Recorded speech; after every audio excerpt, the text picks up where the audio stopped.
Ka-coffee, magandang gabi po sa inyo. Pilipinas, Luzon, Visayas at Mindanao at mga nasa abroad. Maupay nga gabi, maupay nga adlaw ay iyong atanan. Tikatulog na, patulog na sana tayo. Nadadala ko pa yung waray, no?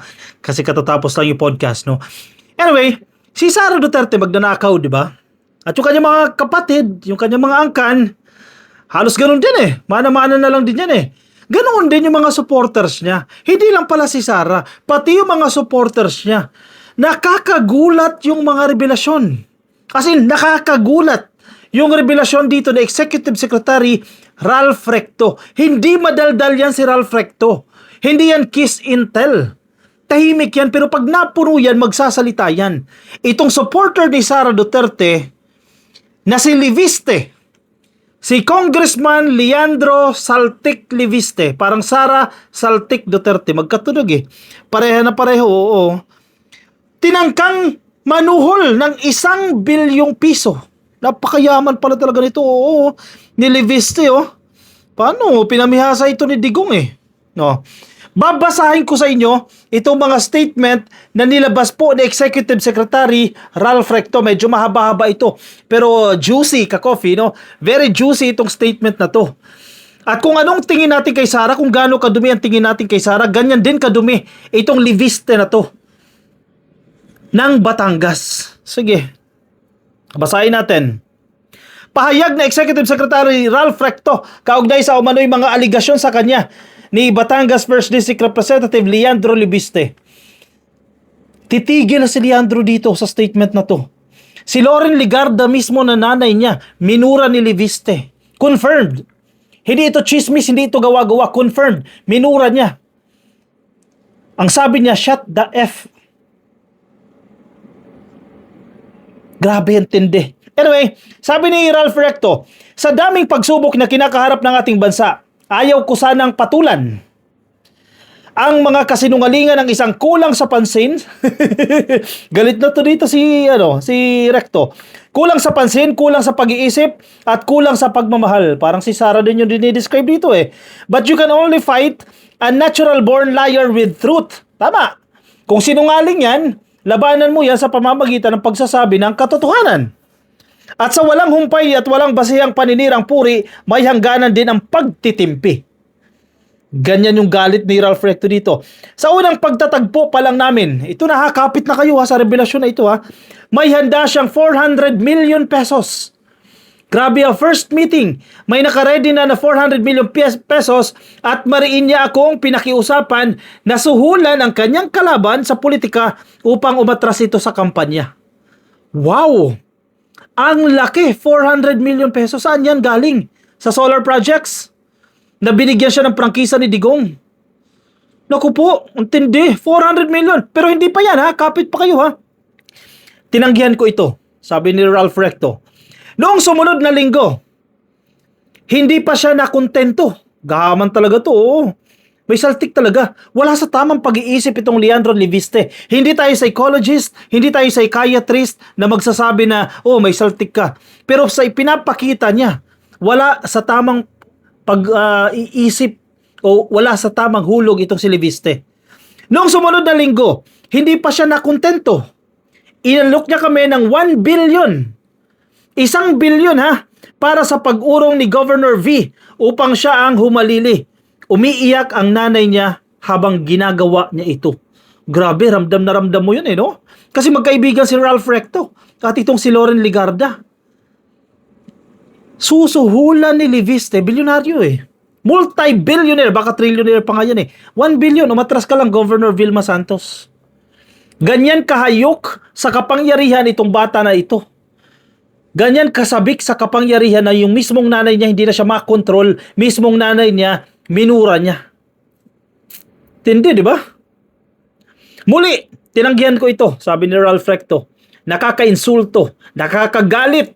Tanging ang respeto ko sa kanyang ina bilang dating kasamahan sa trabaho ang naging dahilan para hindi ko siya isiwalat at kasuhan.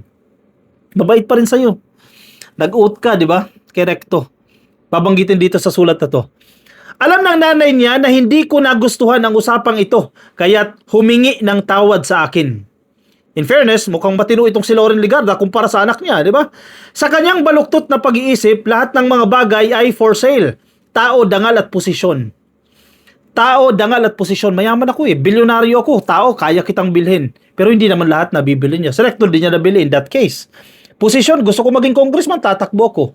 May mga reports ha, na yung mga mayor dyan sa kanyang distrito at yung mga nasasakupan niya mga alkalde dyan, pinagsusuhulan. Tinipon sa isang mamahalin na hotel/restaurant. May mga paper bag na binigay. True to form, reports have reached us about how he engineered a massive vote buying operation dyan po sa Batangas, unprecedented in history. Kasi napakaraming ang pera eh. Kaya't nais kong linawin, noong nanalo si Leandro, nanumpa siya sa akin dahil meron siyang paulit-ulit na hinahangad ang makamkam, ang libo-libong ektarya mula sa hasyenda ng Tubo, dyan sa Nasugbo. Kaya pala gusto mo maging governor, na hayop ka? Deserve niya yung term na yan ha. Bibihira tayo magmura pero deserve niya yan. Aagawan mo pa ng lupain yung mga nandiyan sa Nasugbo at gusto mo makamkam lahat. Libo-libong ektarya po ng lupain ang gusto niyang makamkam. At kapag governor na siya ng Batangas, mabilis niya pong magagawa yan. Ganyan ka hayok sa kapangyarihan itong bata na ito.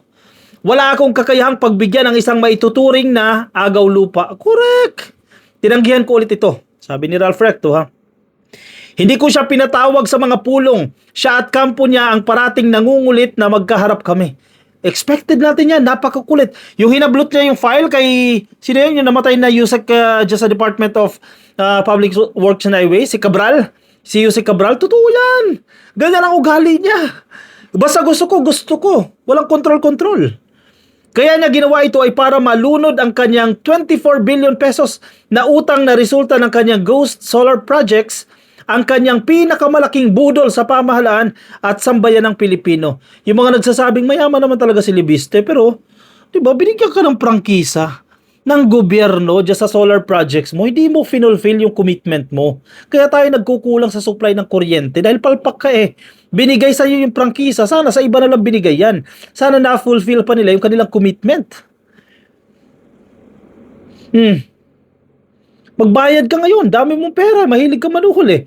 Balitang namumudmud siya ng pera upang siraan ako dahil sa kanyang pagkahayok sa kapangyarihan at pansin. Correct. Nakita nyo online yan, yung mga kanyang mga trolls. Iba't ibang group chats, pati yung instruction kung paano sisirain si Recto, na-post. Totoo to. Balitang-balita na may AI operations siyang pinapaandar. Factory of lies na ginagamit at troll farms na pinapatakbo. May hakot crowd business, yung rally, di ba? Kung nyo nakita, hakot yung mga yun eh. Para sa paninira sa mga miyembro ng gabinete at ng administrasyon. Correct. Hindi lang naman si Recto yung tinatamaan dito eh. Maging si PBBM, binabanatan niya rin eh. Solar farms na lang sana ang itinayo. Correct. At ngayon, pilit na pilit niyang nilalagyan ng mali siya ang koneksyon namin ni Kong Edwin Garjola. Ang totoo niyan, ang mga Garjola ay matagal kong katunggali sa politika.